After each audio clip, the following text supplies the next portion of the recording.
My name is Lou Sierra and I'm the Media Specialist at Lifeline Harbour to Hawkesbury, Sydney in Gordon. It is my pleasure to introduce the transitional videos produced by the Veterans Wellbeing Centre Hornsby. We hope you will find these informative and helpful. The following transitional video is an interview with Army veteran Natalie at the Hornsby RSL Club. Hi Natalie, how are you? I'm good, George, yes. Thanks for coming along today. Can you just give us a bit of an idea of your background and why you decided to leave the ADF, please? Yeah, I left the ADF in 2022 in February. I started in 2018. I have been in for 4 years and I served in the Transport Corps as a cargo specialist. All right, but why did you decide to leave the ADF? I decided to leave because I really wanted to stay in my location. Yep. So changing location all the time, I decided that I wanted to try new opportunities and to expand my career choices. And you're into modelling, I think, now? I am, so modelling and fashion. Right. And yes, now I'm pursuing those careers. Good. Was it a difficult process in applying to discharge from the Army?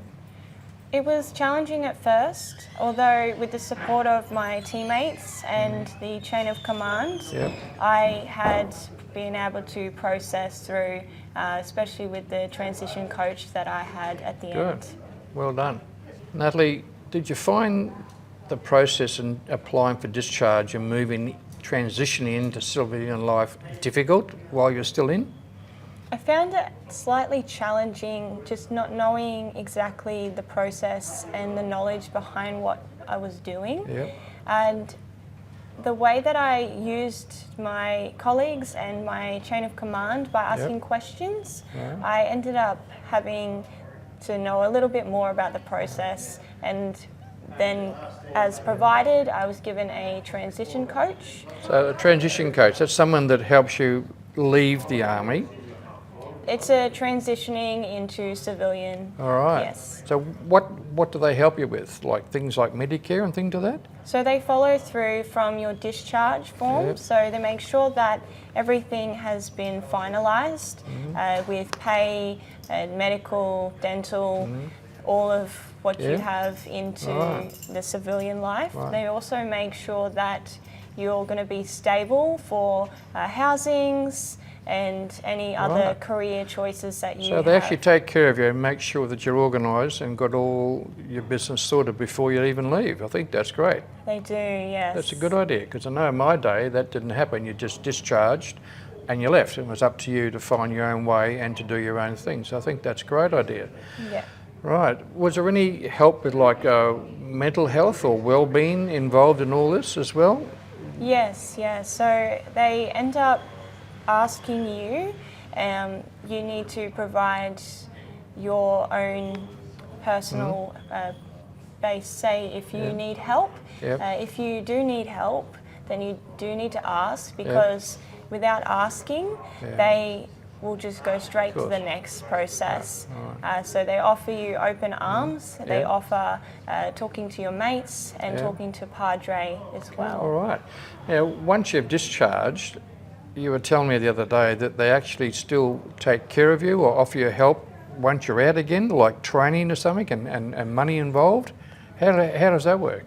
So yes, I said that they actually give you, from the date that you've discharged, that it's 12 months after, you can still go back to talk to your transitions coach. Even though you're out?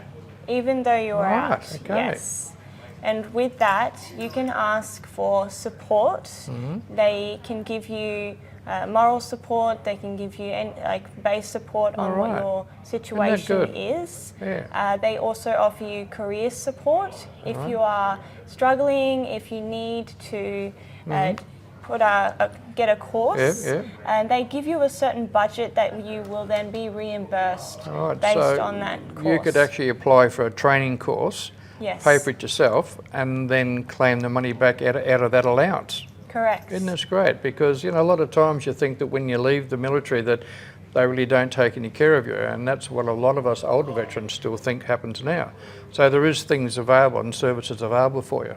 Yes, but it's up to the person to really ask. Right, okay. We talked about discharge before and transitioning. Now, what support's available once you get out? I know you set things up with your warrant officer in transitioning prior to leaving, but once you're out, can you go back and see him? Or is there any other help available?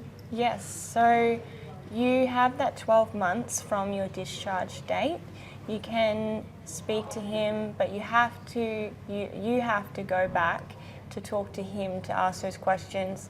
Once he has finalised your transitions from defence, Yep. he has processed everything that he's needed to do. So then it's up to you to go back to him. So you would work with your transitioning warrant officer, whoever that might be, to get you organised and prepared to move into civilian life. Yes. And you've done all that. Now you're outside. Within that 12 months, you can contact him. Would you do that by email or telephone call or something? How would you contact him? Yep, so preferably by email, Yep. depending on the person. But yes, you could contact them by email or phone number. Okay, so you might decide, I know you're talking about modelling. If you want to do a modelling course, how would you fund that? I know you've got this money available, but how do you do that?